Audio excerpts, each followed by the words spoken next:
Hey, you're thinking about making a move to the Portland, Oregon area, but you're a little confused about kind of where Southwest Portland versus East Side, West Side. Well, today in this video, I'm going to give you a map overview of the West Side. We'll do another one for the East Side as well, so stay tuned on that. But today we're going to focus on the West Side and the cities within the West Side. So if that's of interest to you, stick around and we're going to get after it right now.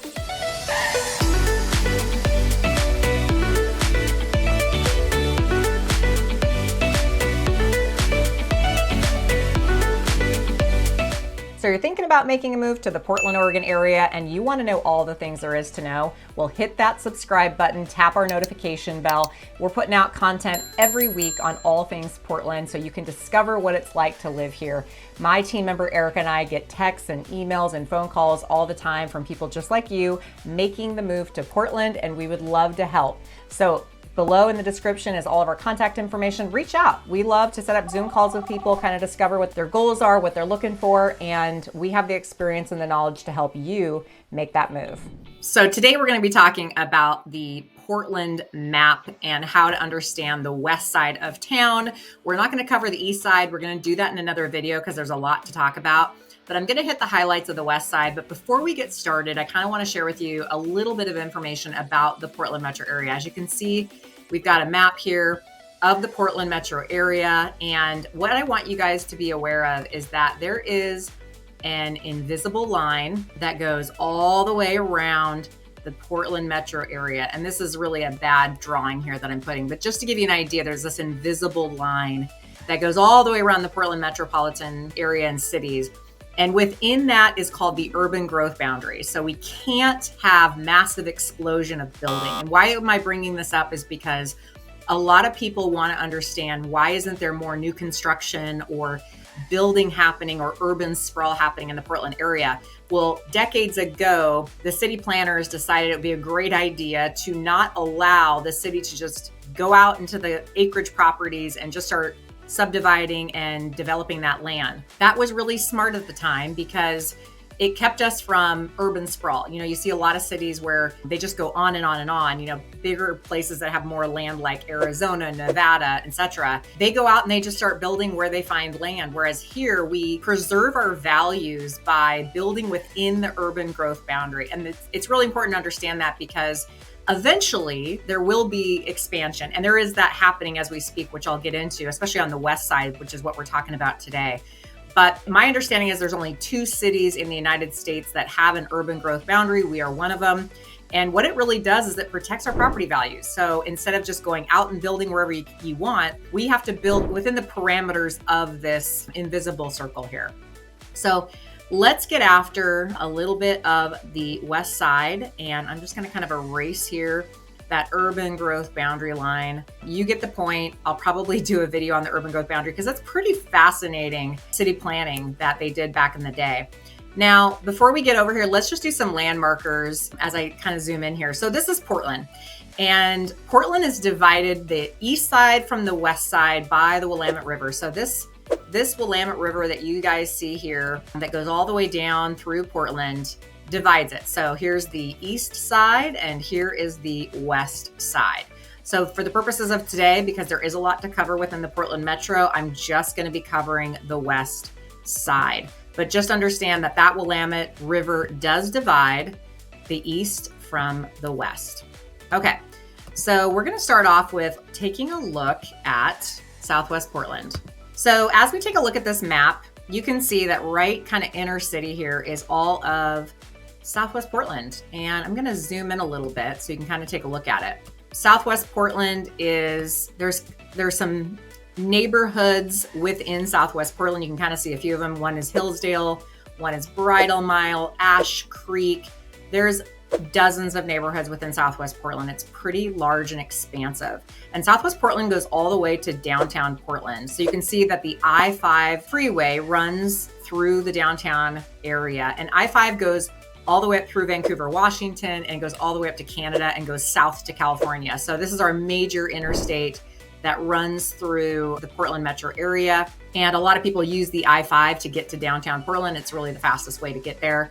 So if you live in Southwest Portland, you can kind of see that a lot of the area, you can pretty much get to the I-5 to get downtown or jump on it to go south towards Salem and so forth. So as we kind of go up here, I also want to point out that OHSU is one of our major research hospitals. It's kind of put us on the map. It's one of the better hospitals in the area, and that is in the Southwest Portland area. There's a whole waterfront down here that you can actually take a tram that goes all the way up to OHSU. You can see here is OHSU on the map. There's a really cool tram that you can take if you work there or if you want to visit. And then this downtown area here, there's a whole waterfront that has been in the works for quite a long time, but there's a lot of condominiums down there. In fact, I'm showing property down there this weekend at the Atwater.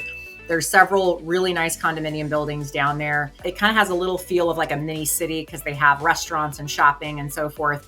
And some of those condos have really nice views of the downtown and Willamette River. There is the Tillicum Bridge here that you can cross over. It's a pedestrian bridge. You can bike across it, you can walk across it. That's fairly new in the last several years. So that's been a really nice bridge addition to the downtown area. And you can kind of see that this is not quite in downtown. Downtown Portland is really as we get kind of closer in here. And then it transitions from Southwest Portland and part of downtown to Northwest Portland. And we'll kind of talk about that here in just a bit. But yeah, and then there's some suburbs out here in Southwest Portland. And a lot of these neighborhoods, they're really eclectic. I tell people all the time that you can find homes for sale in Southwest Portland from the early 1900s to 1950s, 60s, 70s, 80s, 90s, 2000s. There's a lot of infill lots. So there's not a lot of areas where a builder or a developer can go in and buy a big piece of acreage property and put new construction in. Usually what happens in these areas is they'll buy a piece of property from a homeowner, or they'll buy an old home that has a large piece of land and they'll tear the home down and they'll put in like 4 or 5 properties that they sell. And land is really expensive in Portland. Most people don't realize it. They think it's the cheapest way to go, but land itself, a good lot in Portland is gonna cost you, especially if it's not on a heavy slope. We do have a lot of lots for sale that are like on super steep inclines, and it costs hundreds of thousands of dollars more to engineer those lots and build a property that's going to be safe and stable. But a nice flat or gently sloped property anywhere in the Portland metro area goes for a lot, just because we are landlocked. There's just not a lot of areas you can go buy a piece of property and build on. So land is very expensive. And just as a rule of thumb, you're going to build about 3.5 times what you pay for a lot. So it's not uncommon to find a nice lot, $350 to $450, and it can even go up from there. In some of these areas, like I sold one a few years back, pretty close to Portland Heights. Average sales price in there is about $1.5 million. You know, it's not uncommon to see really nice lots with a view to be $500,000 or more, depending on where it's at. So if you have the idea to build, I caution that because most people don't really know what that entails. And a lot of builders are around town looking for land. They're sniffing around, trying to buy pieces of land that they can build a spec home on, or that they can maybe do several properties in that area. So here in the Southwest Portland area, you can see Portland Heights. We kind of call this Pill Hill Portland Heights because it's so close to hospitals.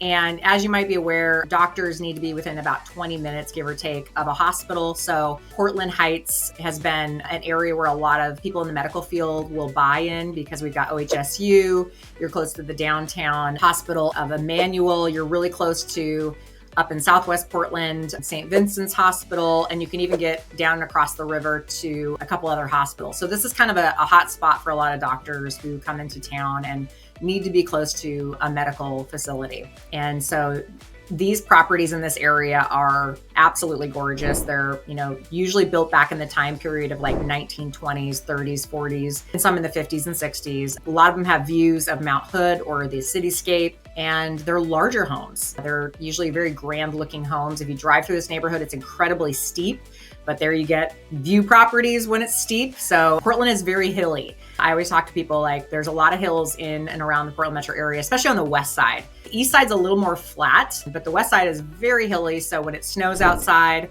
or gets icy, you ain't going anywhere. They don't prepare those roads very well for people who live in these really nice neighborhoods like Portland Heights, Council Crest, You just have to wait for the snow to melt or the ice to melt. But Southwest Portland is a great location. It is sort of a bedroom community. You are close to things, like they do have shopping and whatnot, but it'd probably take you a little bit just to get to a grocery store because it's very windy, very hilly. And so a lot of these areas, while they're really nice and you can get a really nice piece of property, it is a little bit more of a jaunt because you have to usually get down a hill and get to a main grocery store. All right, as we travel a little south on to south of Southwest Portland, you come across an area called Hillsdale. It's a really charming area. A lot of houses built in that area like 1950s and 60s and some 70s. And these areas, it's not as steep as what we just came from up there in Portland Heights, but it's a little bit hilly here and there. You've got this great park called Gabriel Park. People love going to Gabriel Park.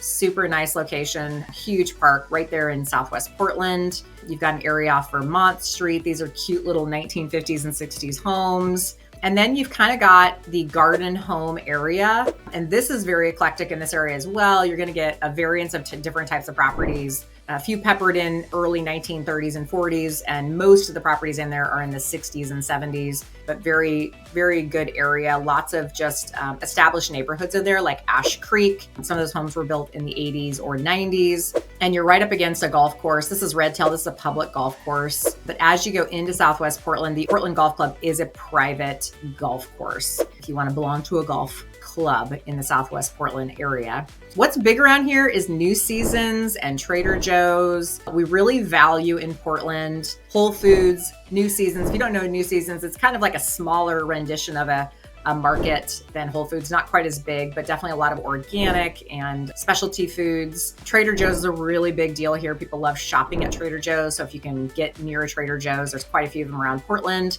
That's a really big point. And a lot of people like living in Portland because it's very, very walkable. I'm going to show you one of the neighborhoods people really love. Bridal Mile is excellent. That is a really nice, kind of the just north here, Highway 10. Some neighborhoods that are really established. They're kind of older neighborhoods, not vintage style homes per se, but a lot of 60s and 70s, just beautiful homes. Lots of nature parks around here. Is kind of the Southwest Bridal Mile area. People go crazy over this. The school districts are really solid for Southwest Portland. You're not paying the prices of like Council Crest and Portland Heights like we went through before. And it's still really close into downtown. There's a lot of kind of artery roads that you can get to and from really, really quickly. You can get to 217 pretty quickly. If I scroll out here, you can kind of see as you get deeper into Southwest Portland, there's 217, which takes you up north to 26th.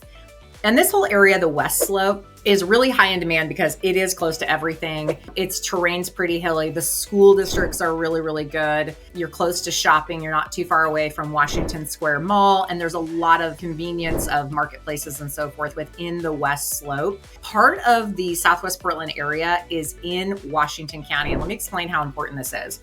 Washington County property taxes are a lot better than Multnomah County. So if you're looking to buy in the Southwest Portland area, there are several areas that still are in the Washington County area, and the property taxes are very different. So if you don't want to be Multnomah County at all, or you just really are mindful of those property taxes, then it's a pretty big difference. So a lot of people still like to be kind of in this area for those purposes of being in, Washington County. And you can kind of see here that Southwest Portland kind of butts up against 217, goes to a place called Metzger, which is right behind Washington Square Mall.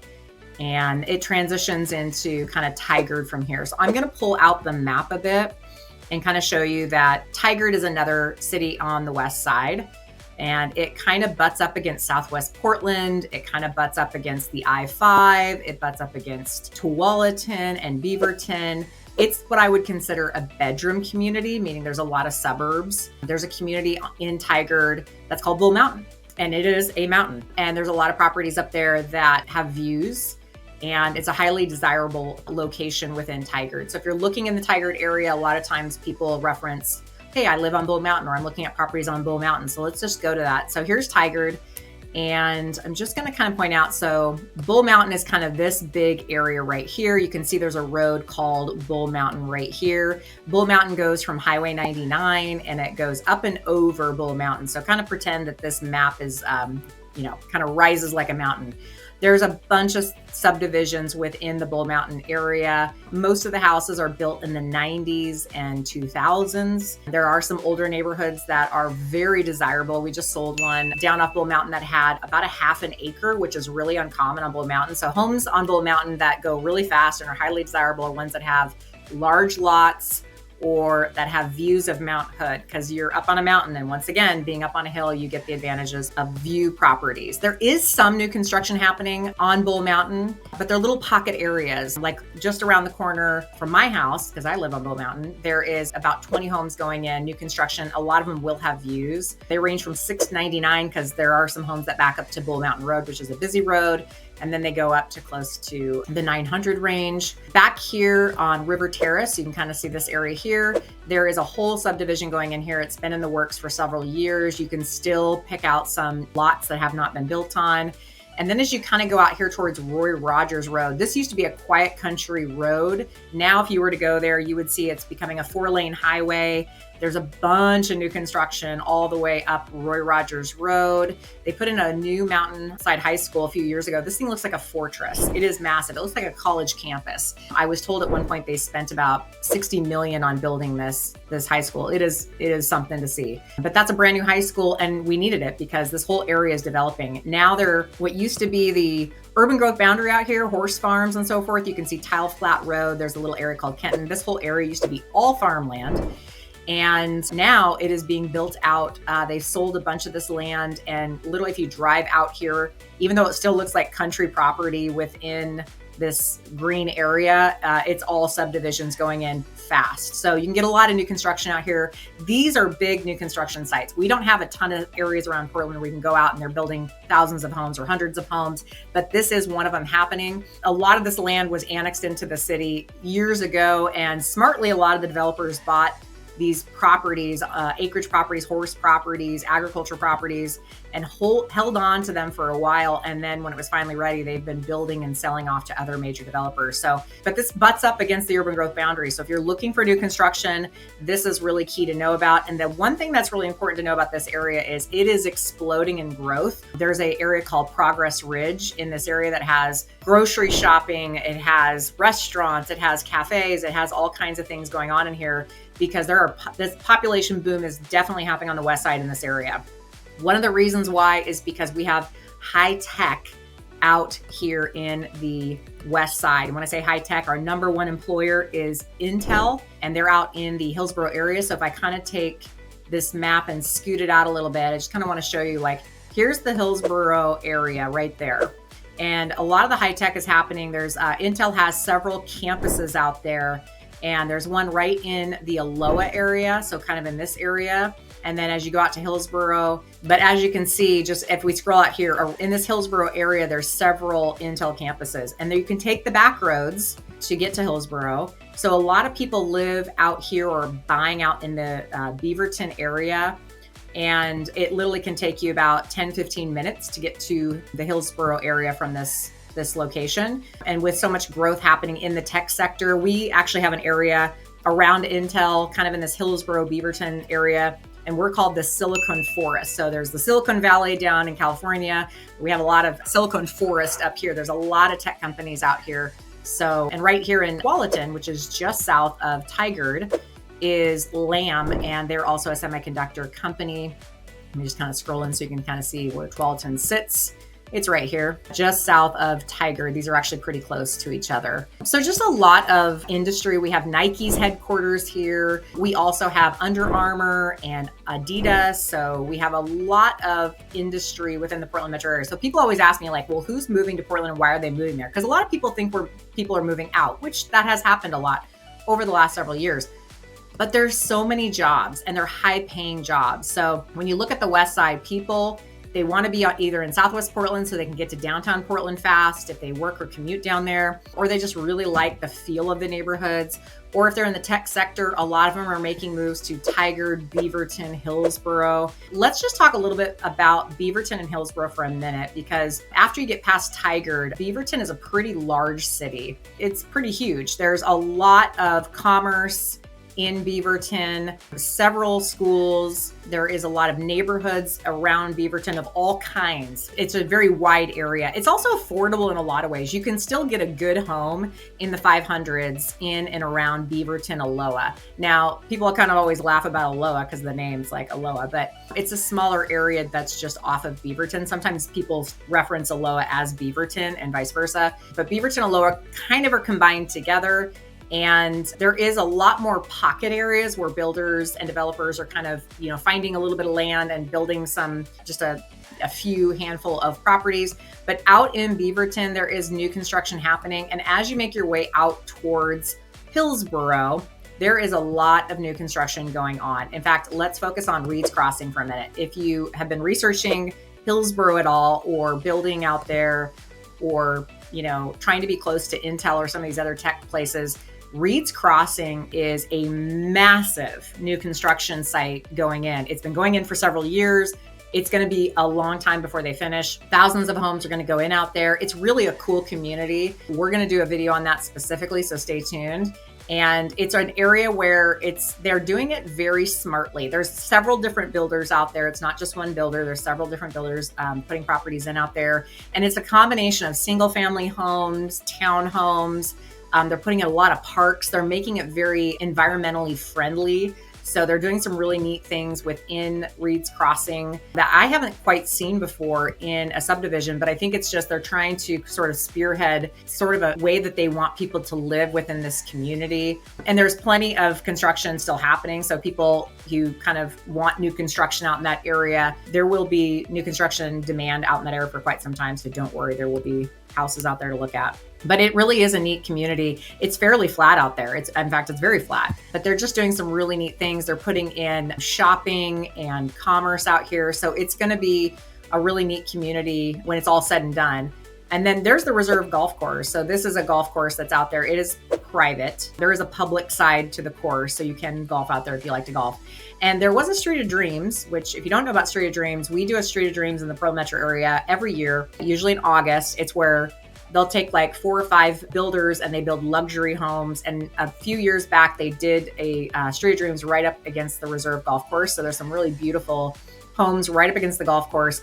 But never fear, if you're not in the budget for luxury in that subdivision, they still have homes that are going up for sale between the 7s and 900 range. You can get 1 levels, you can get 2 stories, you can get modern. So there's a lot of new construction that's still going on in this area and then surrounding areas. So even though we don't have a lot of building happening throughout the Portland metro area, these areas I'm showing you are where new construction is happening, and there is a ton of growth happening. So that's a good thing. And then as you kind of cruise up, there's even more Beaverton. So if we get past the name here, Aloha, we get past the Hillsboro area, Beaverton stretches. I'll just kind of show you here so you can kind of get an idea. Beaverton is huge. So it's like all of this area. I'm not even doing it justice. I'm kind of taking corners just so I can kind of prove a point. But Beaverton goes just north of Tigard and goes all the way up to Highway 26. So Highway 217 rides east on Beaverton, and then it kind of spits you out onto Highway 26. And so Beaverton goes all the way up to that. It's probably one of our biggest, if not the biggest city on the west side of town. So it would be hard to break up all the neighborhoods, quite honestly, of Beaverton. But just know and understand Beaverton is a very large city within the west side.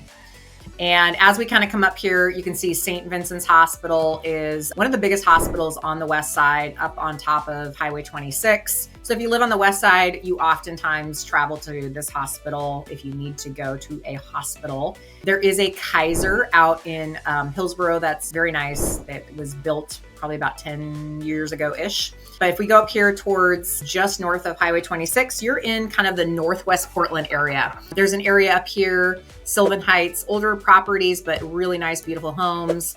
And Cedar Mill. This is such a cool area. People love Cedar Mill. There's a lot of amenities in this area. So it is just, they're putting a lot of restaurants, like there's a bakery called Grand Central Station that is throughout the Portland metro area. Started on the east side. They just put one in up here in Cedar Mill. I'm one of those people, I gravitate towards the places I like to eat or stop into. So if you know about some of these places, but they are bringing some of those cool restaurants that on the east side into the west side. In fact, Pip's Donuts, if you've never heard of that, they just put one in Beaverton. Super excited about that. But anyways, getting back over to here. So this is kind of the Cedar Mill, Bonnie Slope area. People love this location. If you go towards a little bit more west, you'll hit Oak Hills. That is a great area that's just south of the Bethany area. Also a hot spot, great schools. Anything in this area, by the way, north of 26 has excellent, excellent schools. So a lot of people who move to the Portland metro area and they look on the west side, they want to be a lot of times in what they have done their homework with, which is the schools. And the school ratings are super, super high up here in this area. So you cannot go wrong if you're north of 26 on schools. Also, it's, even though it might be a Portland address, again, a lot of this area I'm showing you right now is Washington County. So you get the benefit of a Washington County property tax, which is a really big deal for a lot of people because it keeps your taxes somewhat lower. And as we kind of cruise out here a little bit, we're going to hit like the Bethany area. Bethany is super, super popular. People love Bethany, not just because of the good schools, but there's a whole Bethany Village area that has shopping and grocery stores, and it's kind of like a little village out there. There's doctors, there's parks. It's really a nice location. And one of the 55 or older communities, and we don't have a lot of those, by the way, is out in this area. And it's called Claremont, and it's actually on a golf course. So a lot of one levels. They were built in the early 90s. A lot of the houses in that area, they tend to be older, but they're really nice and great shape. And people really love to be kind of in, in a one levels. And it's, like I said, we just don't have a lot of 55 or older communities. So that is definitely one of them. But there's some really beautiful neighborhoods all throughout here that really, people absolutely love it. So this is a really popular area. Not a ton of inventory comes up, and when it does, it goes quick. Most of the properties in these areas, they can go from the sevens up to well over $1 million, depending on the neighborhood itself. But a really great, great spot. As you kind of get over this 185th, you can kind of see 185th here. You hit over to Rock Creek. Now, Rock Creek is a cute little neighborhood. It's older homes, older properties, mostly one level. They do sit around a golf course, an older golf course. The homes they're just modest, but they're really cute and people love it. And oh, by the way, here's Westview High School, which is one of the highest rated high schools here in the Portland metro area. So another good school right here. But yeah, it's just a cute little area. You can find inventory in there, believe it or not, in the 500s.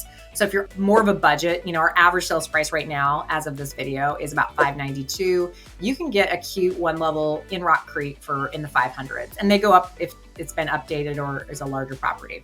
If we go up a little higher, you can see there's Portland Community College over this way, and this is the urban growth boundary up here. So you can see a lot of green. That's where they're not building. There are houses for sale out there. A lot of them are on acres, but those have not been annexed in. So there's not like a ton of building happening, although there is new construction. We've actually got one in escrow as we speak right up here on Abbey Woods. So there are some pocket areas where some of the builders are developing. As we go further down here, just south of 26, we are back to the Hillsborough kind of area. They have a Hillsborough airport. They have a downtown Hillsborough area, and there's an older section right here near downtown. So a lot of older homes. Again, you can get a nice older home in these areas for in the 4s and 5s. Sometimes they go up from there, but it's walkable, which people like. There's a lot of cute little cafes and things like that in that downtown area. There's a main street. It's just really a cute little quaint downtown area of Hillsborough. So now I'm going to kind of take us back closer in because I want to show you some other areas of the west side. So I'm going to scroll out here. We've talked about Beaverton. We've talked about Hillsborough. We've talked about the Cedar Hills and kind of the northwest Portland area. Oh, by the way, for Forest Heights, probably heard of that if you've been researching Forest Heights. I don't want to skip it. Just right up here is the Forest Heights area off of like Miller Road. And that was a planned subdivision many, many years ago. It was built in the 90s mostly, with some houses in the early 2000s. But this is a beautiful neighborhood to go into. A lot of houses up here have views. A lot of them are very larger homes, very stately. They've got a cute little kind of area within Forest Heights where you can get like a coffee and kind of do a little bit of shopping, but close in too. And then right up here, we have Forest Park. So this is a massive park that butts up against the top of Forest Heights and drops down into Northwest Portland. So if you're in Northwest Portland, like kind of close into Northwest 23rd area where we start to go back to the downtown area. If you haven't heard of Northwest 23rd, it's where everybody kind of goes into downtown. It's a walkable street. It goes pretty long. They've got all kinds of really cool stores and it's a really great place to visit. They've got, one of my favorite croissant bakeries. But this whole area up here in Northwest Portland is considered heading into the downtown area. So we'll kind of scroll back out so I can take you a little further. Okay, so we're gonna follow the river down. If you remember, Willamette kind of divides the east from the west. And we're gonna go south of Southwest Portland into Lake Oswego.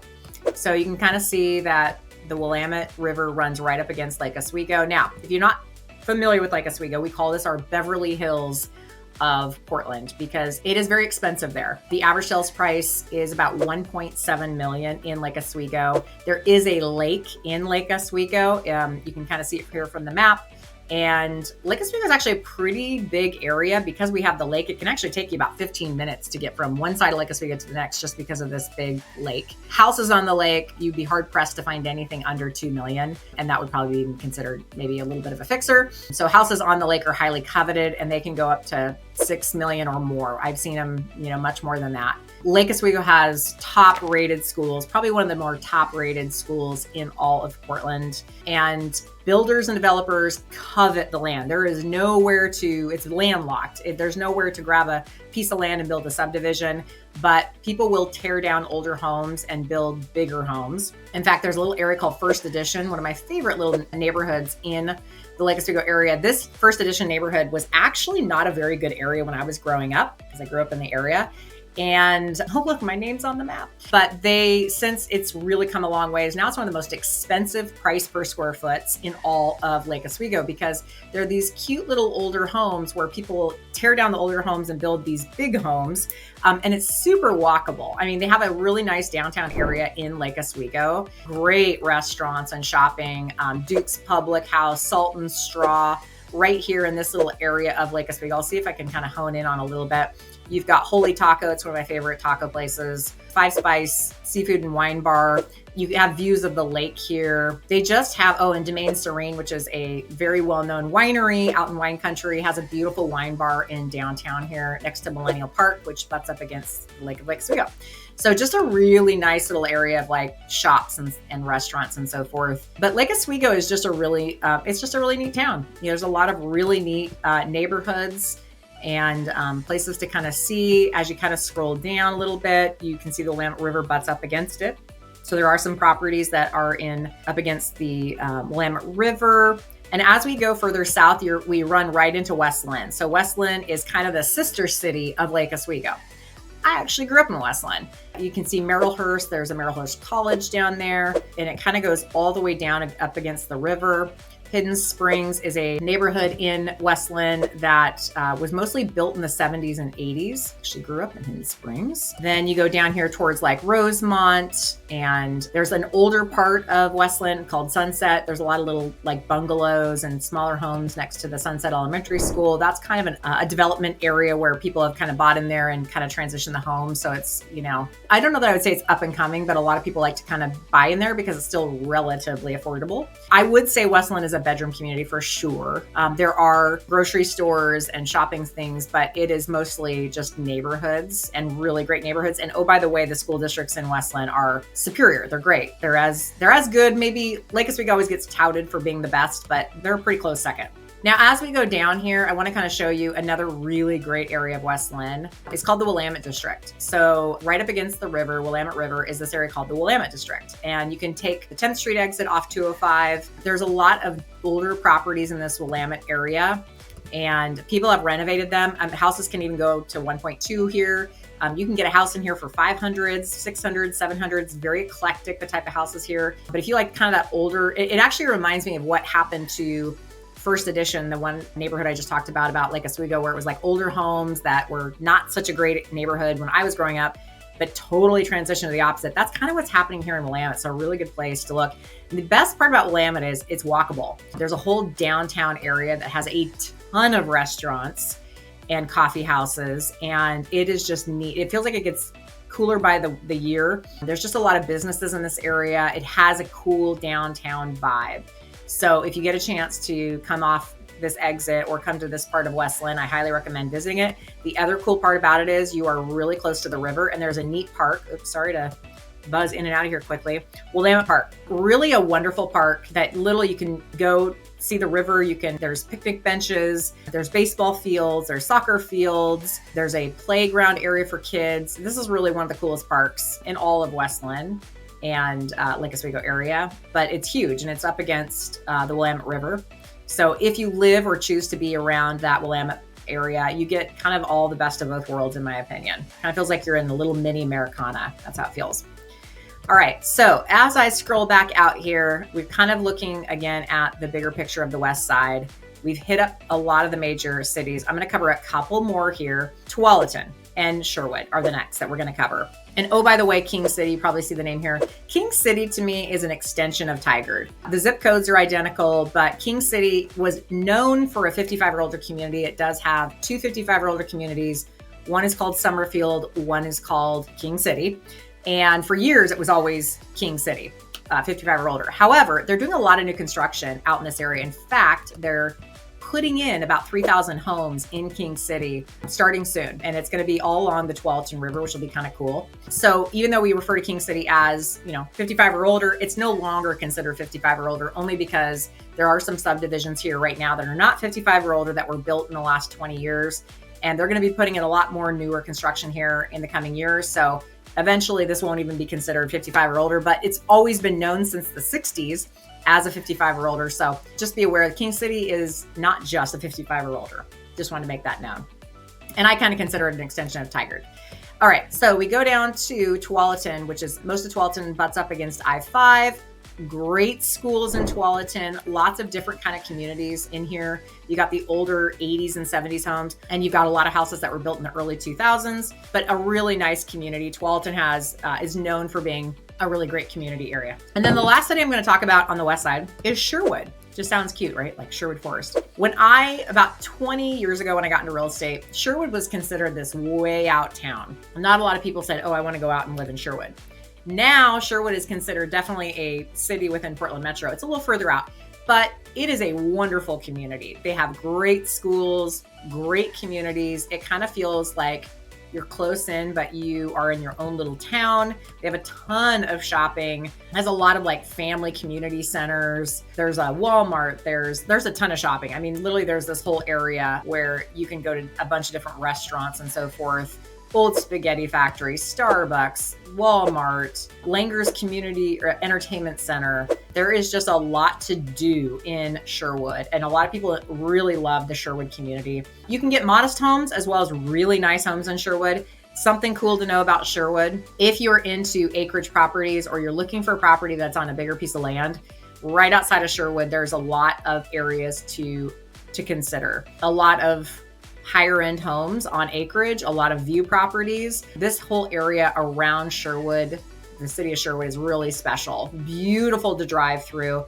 It kind of heads out towards like wine country, which we're not going to get into wine country in that whole area on this video, but one of the more beautiful places on the west side if you're looking to buy a property that's maybe not inside the city limits, but you want to have a house, you want to have maybe some land, some acreage. There's really some spectacular properties in this area, but people absolutely love Sherwood. It's come a long ways in 20 years. And I would say there's not a lot of inventory on average in the Sherwood area, and not a lot of properties for sale come up, but when they do, they kind of get snatched up. There's an area called Woodhaven. That's a planned community that went in the 90s.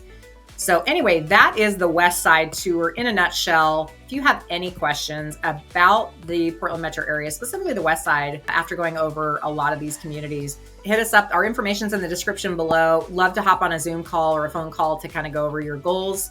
We would love to help, and see you on the next video.